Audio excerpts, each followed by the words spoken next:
네, 회원님들 반갑습니다. 아무토판입니다. 9월 6일 목요일 아침 시장 방송 시작하도록 하겠습니다.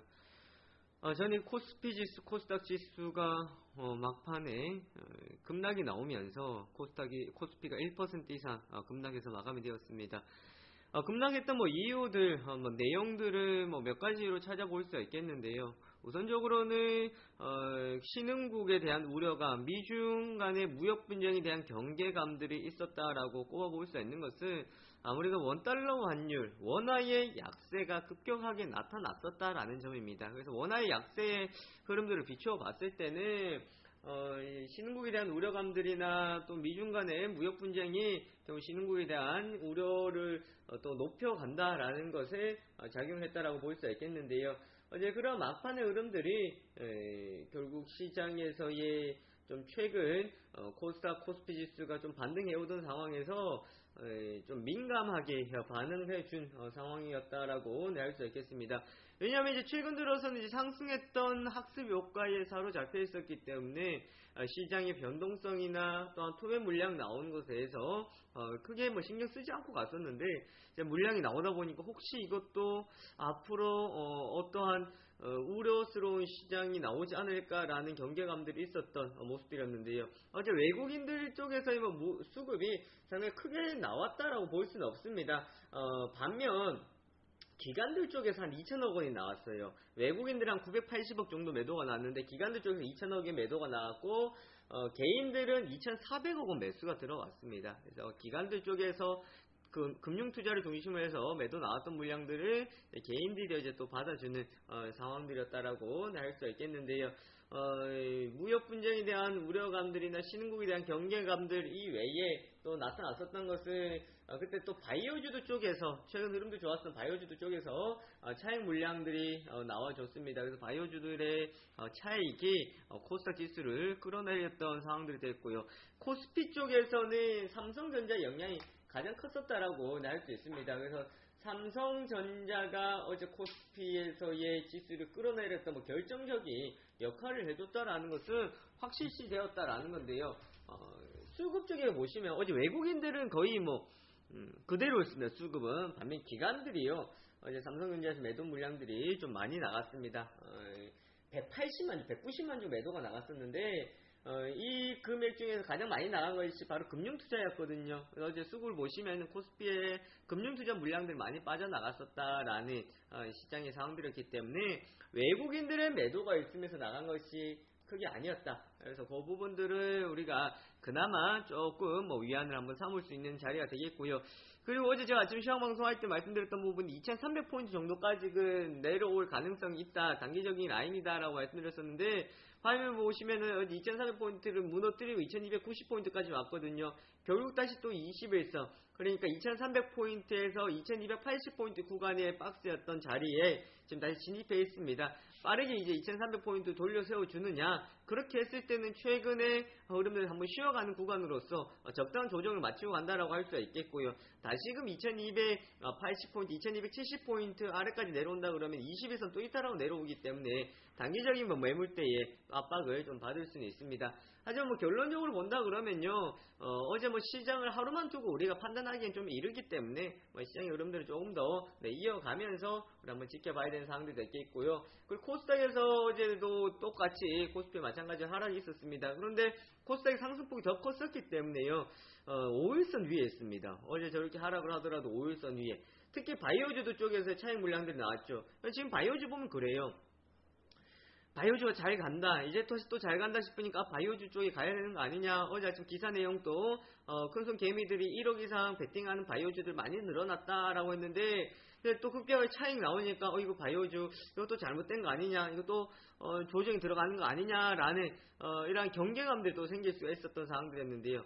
이거는 그냥 바이오주는 단락단락 좀 쪼개서 보지 마시고 좀 길게 보셔야 되는 업종 자체의 특징입니다. 그래서 좀 단기적으로 그냥 앞으로 가는 과정이다 라고 우리 한번 판단을 해볼 수가 있겠습니다. 그래서 코스닥도 코스피와 마찬가지 하락을 했습니다만은 820포인트 때는 유지시켜주면서 5일선 위에서 마감을 마감되었던 코스닥의 모습들이었습니다. 또 하나 특징적인 내용들이 있었던 것은요. 어제 경력주들이 막판에 차익 물량들이 나왔죠. 추가적인 방북 결과에 대한 내용도 안 나오고 했던 상황에서 장 초반에 지뢰 제거 관련해서 지뢰 관련주들이 이제 급등해서 시작을 했다 차익 물량들이 나오기 시작을 했었습니다. 그러면서 보합권에 머무르고 있었는데요. 이제 거기서 대호 AL이 회계 기준으로 해가지고 거래 정지가 들어갔습니다. 그래서 오늘까지 조회 공시 답변이 들어가는 상황들이고 그 내용이 맞다 그러면은 우선은 상장 폐지 사유가 발생되면 이제 심사 들어가는 거고 아니다 그러면은 다시 거래가 재개되는 내용들입니다. 그 금액에 따라 다른데요. 이제 자기 자본 5%대로 우선 1차적으로 해서 넘어갔기 때문에 지금은 거래 정지가 들어가서 오늘까지 또 추가적 내용도 나오고 만약 그게 해당이 된다 그러면은 사유가 발생되는 부분들인데 이거는 추가적으로 지켜봐야 되는 상황들이에요. 그렇다고 해서 이 부분들이 사실 지금 경력주 쪽에 전반적인 다 영향을 줬다라고는 볼 수는 없습니다. 하지만 분명한 것은 어제 차익 물량들을 하고 또한 최근 이제 경력주 같은 경우에 상당한 경계감들이 있었기 때문에 조금 이제 물량들이나 이 흐름들이 이전보다는 탄력이 많이 좀 둔화되었던 상황에서 이 내용도까지 같이 겹치면서 어제 오장에서는 좀 동시다발적으로 시장에 영향을 줬다라고 할 수가 있겠습니다. 특징주들 좀 보고 가도록 하겠는데요. 특징주 보시면은 나노, OLED 자동차 지뢰 제거 관련주가 있었는데 나노 같은 경우 대기 환경 규제 강화에 따른 수혜 전망이다라고 해서 나노가 어제는 강세를 보였습니다. 나노 같은 경우에도 사실 시장에서의 이런 재무제표나 이런 부분 쪽에서는 좀 신뢰성이 있는 것은 아닙니다만은 항상 이러한 이제 이슈가 나올 때 이번 대기 환경 그전 같은 경우에는 또 미세먼지 결국은 대기 환경이죠. 이런 이슈가 나올 때마다 관련되었던 종목 중 하나였는데요.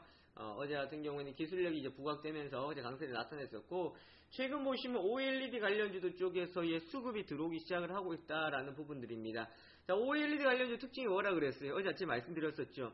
수급이 들어오지 않았었다. 즉 포트폴리오에 수급이 있지 않았었다라는 부분들이었는데 그 이슈들이 결국은 최근 들어서 다시 이제 수급이 몰리기 시작을 하고 있다라는 겁니다. 그만큼 연중 바닥권을 좀 다졌고 다시 포트에 또 편입이 되면서 점차적인 수급이 늘어나는 상황들이다라고 할 수 있습니다. 어제 LG 디스플레이가 가장 대표적인 흐름들을 보여줬었던 상황들이었고요. 그 다음에 AP 시스템이나 HB 테크놀로지 그리고 원익 테라 세미콘도 강세를 보였습니다. 글로벌 OLED 레이저 장비 업체인 코이어런트가 2023년까지 글로벌 OLED 라인 투자 20개 이상 전망한 가운데 삼성 디스플레이 투자 재개 그리고 LG 디스플레이 투자 확대 기대가 애플의 소형 OLED 채택 이런 부분들 그리고 또 수주 바닥에서의 이제는 바닥 치고 턴을 해주겠다라는 기대감들 이제 나빠질 만큼 나빠졌다라는 인식들이 많이 퍼진 상황들이었습니다. 그래서 최근 OLED 관련주 쪽에서는 이제 수급 위주로 해서 우리가 좀 보셔야 되겠고요.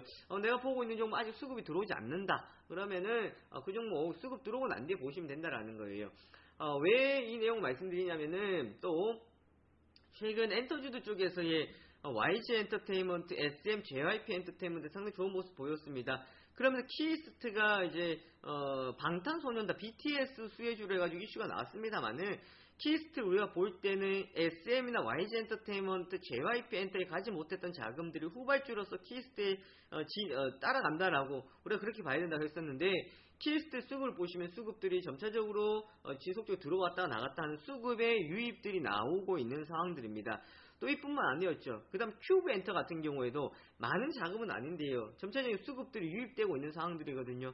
이처럼 이제 기관들의 이런 수급들, 외국인들의 이제 수급들 들어올 수 있는 이제 소형주들 또 후발주들 쪽에서의 우리가 수급 중심으로 한번 시장을 지금 보셔야 된다라는 겁니다. 왜냐하면 잘 가는 종목을 우리가 수급을 따라가는 매매 전략도 좋을 수가 있겠는데 특히 하반기 같은 경우에는 또한 수급이 들어오지 않다가 수급이 유입되는 종목들 같은 경우에는 이제 본격적인 또 시세의 초입 단계가 될 수가 있기 때문에 수급을 통한 상승세가 나온다 그러면은 그 종목은 상당히 좀 관심을 두고 볼 필요성이 있겠습니다.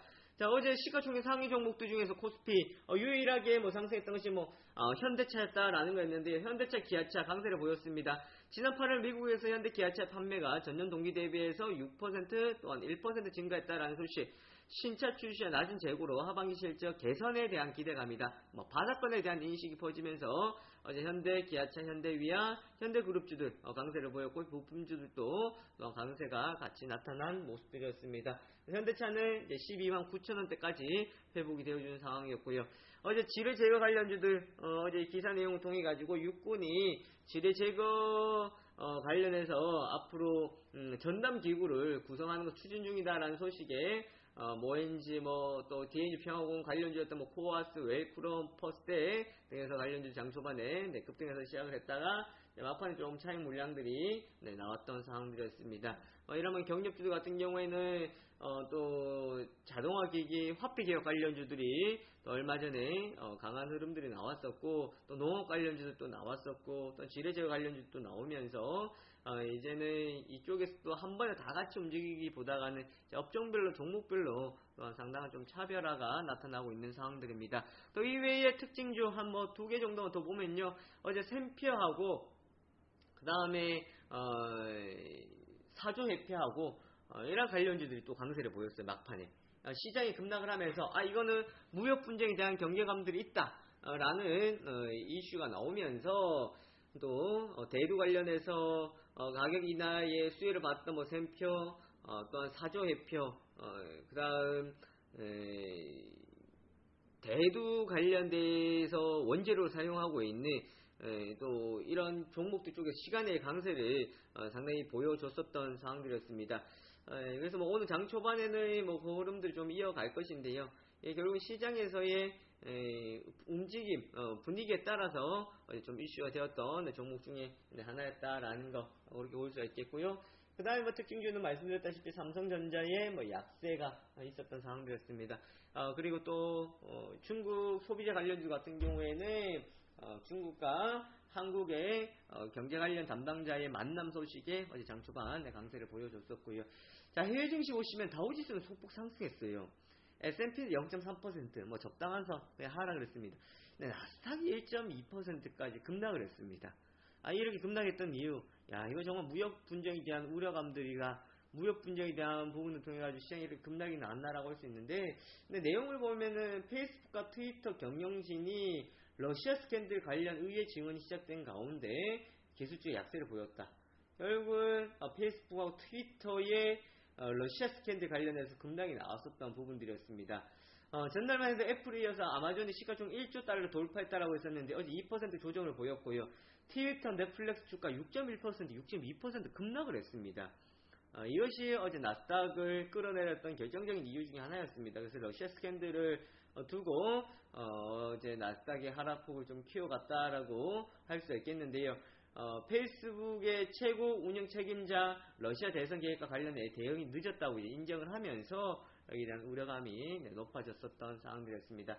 자, 거기다가 미국과 캐나다가 무역 협상에 대해서도 투자자들 관심을 가지고 있는데요.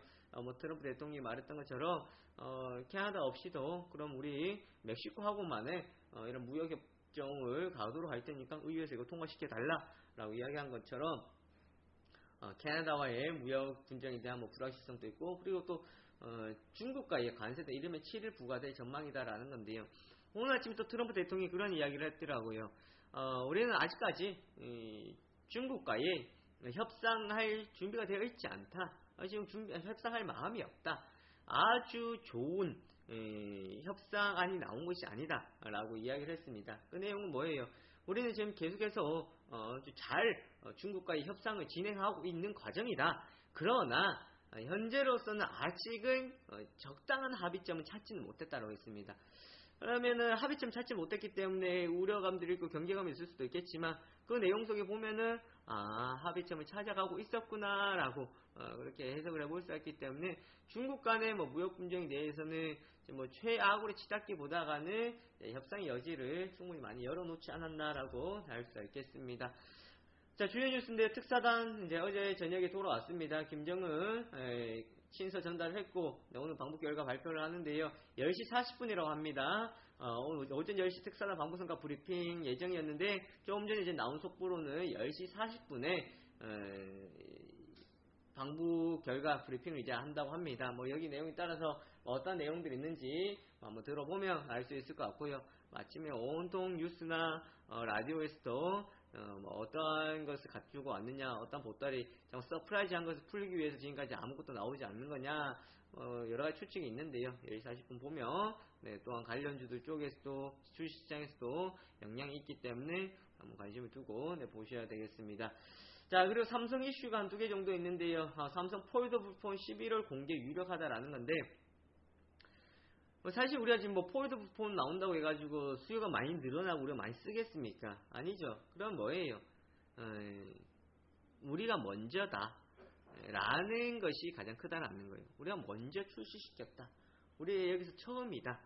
거기에 이제 의미를 두려고 하는 부분이 가장 크기 때문에 삼성 폴드폰 11월 공개 유력한데 뭐 관련주로서는 SKC코어랑 PI도 있을 거고 아이컴포넌트 같은 경우도 네, 또 관련주로 같이 볼 수가 있겠습니다. 당장 바이오 헬스 소프트웨어 지식 재산 일자리 창출 방안 이제 논의한다라는 건데요. 이 부분들이 좀 논의가 활발하게 이루어져야 될 것 같아요. 이루어져가지고 규제 완화라는 부분들이 또 있어야 되기 때문에 규제 완화를 통해 가지고 또 시장을 살리고 또 발전시키기 위해서는 논의를 통해서 규제 완화라는 것이 나와야만이 지금 우리가 좀 더 한 단계 성장할 수 있는 상황이지 않을까 싶습니다. 그래서 이 내용 보시면은 내년 2, 3분기부터 정부 정책 효과가 나타날 것을 보인다라고 했습니다. 뭐 일자리 관련해서 2, 4분기부터 나온다라고 했고요. 그 다음에는 또 보면은 오늘 처리될 안건이 바이오 헬스가 미래 신성장 동력 육성을 통해 새로운 일자리 창출할 것이다라고 이제 이야기했다라는 부분도 있고, 또 4차 산업혁명 시대의 혁신환경 통한 소프트웨어 산업 육성을 통한 일자리 창출 동력. 뭐 결국 일자리 창출인데요. 이 부분들 본다 그러면 바이오 헬스나 소프트웨어, 지식재산 분야가 향후 성장성이 크기 때문에 이 부분을 통한 뭐 일자리 성장에 대해서 포인트를 잡고 있다라는 겁니다. 그러면서 자연스럽게 발전시키기 위해서는 규제 완화라는 부분들까지 같이 있어줘야 되겠다라는 거 우리가 참고할 또 포인트 중에 하나가 되겠고요. 그 다음 중국을 노리는 삼성 A9의 세계 최초 쿼드 카메라 탑재다라는 겁니다. 그거 보면 광각부터 해가지고요 엄청난 뭐 카메라 기능들이 많이 들어가는데 사실 최근 뭐 카메라로 이제 승부를 거는 상황의 좀 많이 지났죠. 거의 다 뭐 비슷하게 지금도 이제 트리플 카메라로 가는 상황들이고 또 그러면서 카메라 관련주 쪽에서는 다시금 좀 수익성 높아지지 않을까. 어제 아침에 제가 엊그제였나요 레포트를 가져오면서 그런 말씀 드렸었는데 결국은 이런 카메라 쪽으로 해가지고 이제 관련주들이 제일 뒤에 좀 이슈가 될 가능성들이 있습니다. 하지만 그만큼 카메라 관련주들 쪽에서는 수율 개선이 필요했다라는 부분들이었거든요. 수요는 있다고 하더라도 그게 수익성이 얼마만큼 영향을 줬었냐라는 부분들인데 지금 중국이 탈환을 노리고 있는 삼성이다. 그렇기 때문에 쿼드 카메라 탑재에 따라서 좀 수율에 대한 기대를 한번 높여볼 수 있는 상황들이다라는 겁니다. 그래서 이 부분들을 이제 카메라 관련주 쪽에서 뭐 긍정적인 뉴스라고 보시면 좋을 것 같고요. 한국 인공지능 도입 수준 5년 후에는 미국, 중국 앞선다라는 내용들이 나왔습니다. 사실 지금 우리나라 인공지능은 느리죠. 후발주입니다. 후발인데 5년 후에는 미국, 중국 앞설 수 있다는 내용 긍정적으로 볼 수는 있겠습니다. 그리고 또 이것이 그렇게 되기 위해서는 여기 좀 전에 말씀드렸던 것처럼 그만 규제 완화하고 여기 성장을 4차 산업을 키워주기 위한 정부의 육성이 필요한 부분들입니다. 그렇게 해야만이 우리가 5년 후에 미국, 중국 앞설 수 있는데요. 왜냐하면 우리가 사용할 수 있는 범위가 많이 더 넓다라는 겁니다. 뭐 자율주행 그리고 또 삼성전자를 앞세운 전기전자 쪽에서 가전기기 쪽에서도 그렇고요. 또한 스마트 팩토리에도 그렇고 그래서 이 부분들이 할 수 있는 활용 범위는 높다라는 것. 자, 셀틱은 하반기 유럽하고 미국 등에서 성장이 기대된다라는 유한타 증권의 레포트였는데요. 최근 또 셀트리온 그룹에 대해서는 우려스러운 이야기들이 또 있었고 또 셀트리온 헬스케어가 어닝 쇼크도 나오고 있었습니다만은 그래 장기적으로는 성장성 이상이 없다라는 부분들이었습니다. 자, 어제 현대차 강세를 보이면서 2019년부터 미국 중심으로 턴어라운드 전망이다. 그러니까 저 때는 이제 전망되는 거 봐야 되겠지만 현재로서는 주가로서는 이미 반영이 되었다. 좀 과했다라고 평가를 내릴 수가 있겠습니다. 자, 여기까지 살펴보도록 하겠고요. 10시 40분에 오늘 방북 성과 브리핑이 있다라는 거, 그리고 또 당정 바이오헬스 소프트웨어 지식재산 일자리 창출 방안 논의 한번 우리가 관심을 가져볼 수가 있겠습니다. 자, 여기까지 살펴보도록 하겠습니다.